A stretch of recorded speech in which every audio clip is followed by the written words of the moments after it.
5 നാൾ മുന്നേ പൊളിഞ്ഞു വീണ ഒരു മലക്കടിയിൽ എന്റെ പ്രിയപ്പെട്ട മകൻ ജീവനോടെ ഉണ്ടോ എന്ന് പോലും അറിയില്ലല്ലോ ദൈവമേ എന്നൊരു പെറ്റവയർ ആശങ്കപ്പെടുന്നെങ്കിൽ, ആ സംവിധാനത്തിൽ ഞങ്ങൾക്ക് വിശ്വാസനഷ്ടമാണ് എന്നൊരു കുടുംബം പറയുന്നുവെങ്കിൽ അത് പ്രത്യാശാനഷ്ടത്തിന്റെ നിരാശക്കുഴിയാണ്. ശരിയാണ്, ആ മാരക ദൃശ്യങ്ങൾ ഗംഗാവലി പുഴയോരത്തൊരു മാമലയുടെ ഭാഗമൊന്നാകെ ചെത്തി വീണ പോലെ ടൺ കണക്കിനാണ്.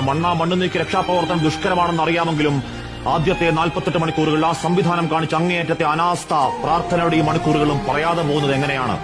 ആഞ്ഞിടിഞ്ഞു വീണ മണ്ണിനടിയിൽ ഒരു വണ്ടി പോയെന്നും അതിന്റെ GPS ലൊക്കേഷൻ ഉണ്ടെന്നും അർജുന്റെ ഫോൺ ബെല്ലടിച്ചതാണെന്നും ആ ലോറിയുടെ മനാഫും ബന്ധുക്കളും വാവിട്ട് കരഞ്ഞതാണ് ആ ഗോൾഡൻ മണിക്കൂറുകളിൽ. അത് കേട്ടെന്ന് പോലും നടിക്കാതെ ഒരു FIR ഇടാതെ മണ്ണുമലയ്ക്ക് മുന്നിൽ 3.25 ഹിറ്റാച്ചിയുമായി കുഞ്ഞു കളിച്ചവരാണ്. ഇനിറ്റ സംവിധാനം അനക്കം വെച്ചത് ഇന്നലെ ഉച്ചയ്ക്കാണ്. അപ്പോഴാ പ്രാണൻ മണ്ണിനടിയിൽപ്പെട്ട് മണിക്കൂറുകൾ 75.